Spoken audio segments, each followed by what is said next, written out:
तो इस वीडियो में हम बात करेंगे डेटा ग्रैनुलैरिटी के ऊपर।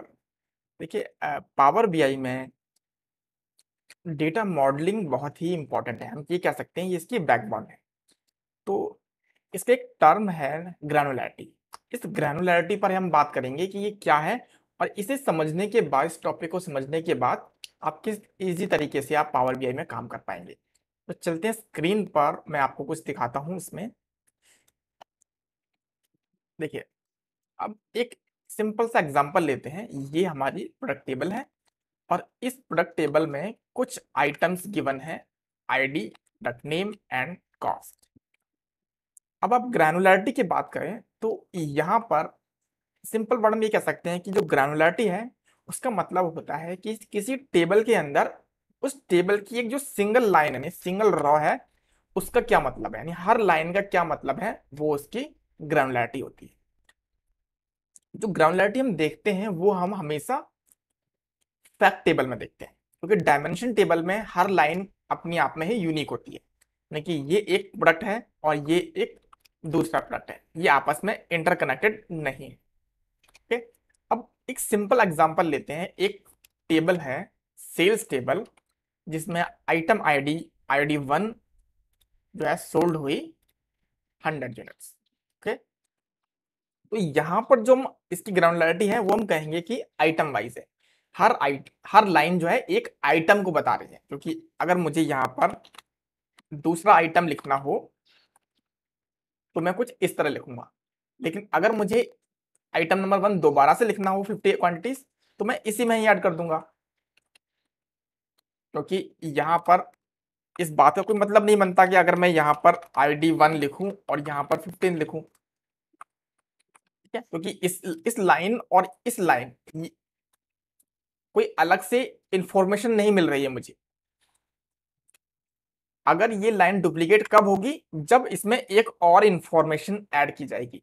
जैसे हम डेट कह सकते हैं, अगर मैं इसमें डेट ऐड करूं कि ये जो लाइन है वो फॉर एग्जांपल के लिए 1 अगस्त के लिए है, और जो सेकंड लाइन की जो सेम क्वांटिटी है, सेम प्रोडक्ट है, वो 2 या 3 अगस्त के लिए है, तब तो मैं दूसरी लाइन इसमें ऐड करूंगा, अदरवाइज मैं इसमें दूसरी लाइन ऐड नहीं करूंगा। तो यही इसकी ग्रानुलैरिटी है कि जब अगर ये दो ही कॉलम है तो ये इसमें ही ऐड कर दी जाएगी वैल्यू।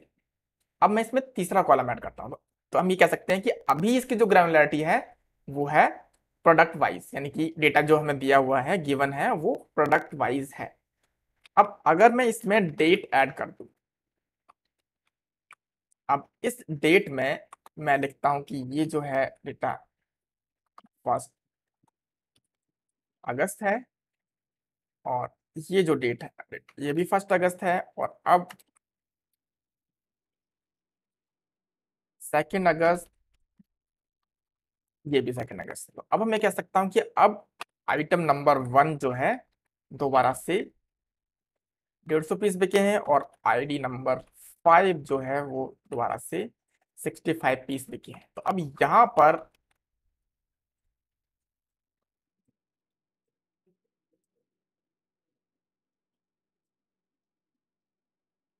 यहां पर अगर अब आप एक लाइन देखें, अब हम क्या कहेंगे कि एक लाइन जो है हमारी एक प्रोडक्ट बताती है? नहीं, अब जो एक लाइन जो हमें बता रही है वो बता रही है प्रोडक्ट और डेट का कॉम्बिनेशन। यानी कि एक जो ग्रैनुलरिटी हो गई अब इसकी, वो कंबाइन हो गई डेट और ऑर्डर आईडी में। अब यहां पर इसका कॉम्बिनेशन, डेट और आइटम आईडी का जो कॉम्बिनेशन है वो यूनिक मिलेगा, यानी ग्रैनुलरिटी हो गई डेट वाइज। तो हम इस कॉम्बिनेशन को हम कह सकते हैं ऑर्डर आईडी। ठीक है, तो हम यहां पर ऐड कर रहे हैं ऑर्डर आईडी। अब सिंपल कुछ इस तरीके से वैल्यूज हो सकती हैं।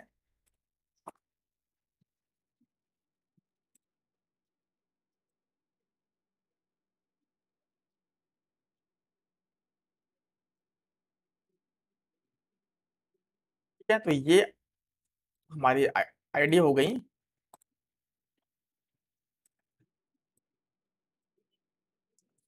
देखिए, अब हर लाइन यूनिक है ऑर्डर आईडी वाइज, यानी कि मैंने सभी को एक ऑर्डर नंबर दे दिया है।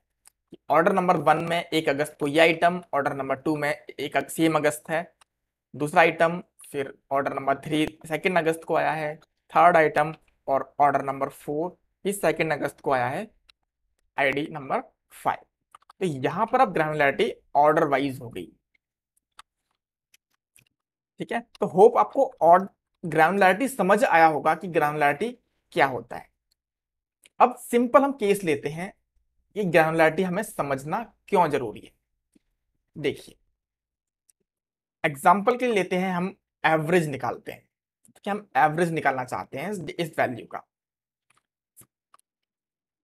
अब अगर मैं सिंपल एवरेज निकालूं, हम इस केस को दोबारा वापस करते हैं कि अगर एग्जाम्पल के लिए यहां पर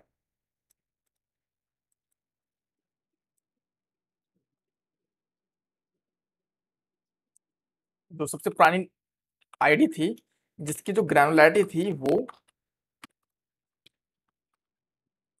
वो आइटम वाइज थी, नहीं यानी इस टेबल की जो ग्रैनुलैरिटी है वो आइटम वाइज है।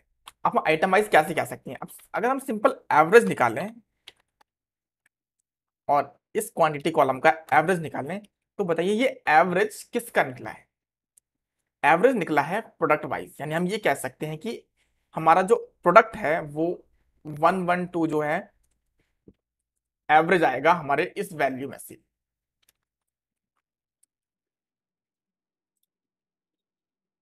अगर हमारा आईडी 3 हो जाती है और फिर अगर हम एवरेज निकालें, तो इन तीनों वैल्यू को जोड़ करके जो आया है वो पर प्रोडक्ट एवरेज है, यानी कि हर प्रोडक्ट जो है 80 पीस एवरेज सोल्ड आउट होता है। अब सेम केस लेते हैं हम अपना वाला वैल्यू, जो ये टेबल है। अब इस टेबल का अगर मैं एवरेज निकालूं, तो ये 112 आया है, ये पर प्रोडक्ट एवरेज है क्या?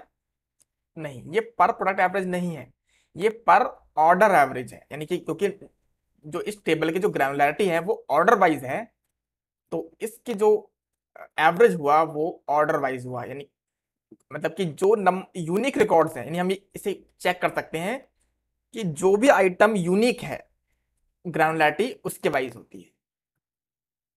ठीक है, तो कमेंट कीजिएगा मुझे कि आपने कितना समझे ग्रैनुलैरिटी को। ठीक है, नीचे कमेंट बॉक्स में आप मुझे बता सकते हैं। ठीक है, क्योंकि यहां पर देखिए इस केस में हर लाइन, हर यूनिक लाइन प्रोडक्ट वाइज है, तो जो एवरेज निकला है वो पर जो एवरेज है वो प्रोडक्ट वाइज है, यानी कि पर प्रोडक्ट एवरेज है। और ये जो यूनिक लाइन है वो ऑर्डर आईडी है, तो ये जो एवरेज निकला है वो पर ऑर्डर वाइज, यानी ये ऑर्डर एवरेज है। अब बताइए मुझे, अगर पर डेली एवरेज निकालना हो तो मैं कैसे निकालूंगा इसे। तो डेली एवरेज के लिए यहां पर डेटा मुझे डेली वाइज करना पड़ेगा, क्योंकि यहां पर डेली एवरेज नहीं है।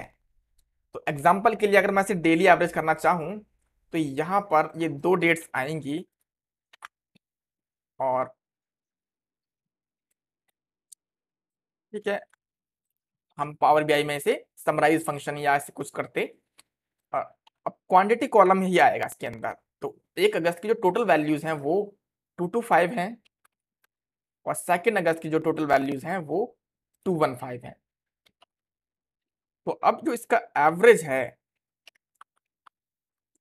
अब ये 220 आता है। तो ये 220 जो है वो डेली एवरेज है, क्योंकि डेटा की जो ग्रैनुलैरिटी है वो डेली है। ओके गाइस, तो होप यू आप समझ गए होंगे कि इसे कैसे करते हैं। नेक्स्ट वीडियो में हम डेटा मॉडलिंग का कोई और चैप्टर लेंगे। तब तक के लिए गुड बाय, थैंक यू।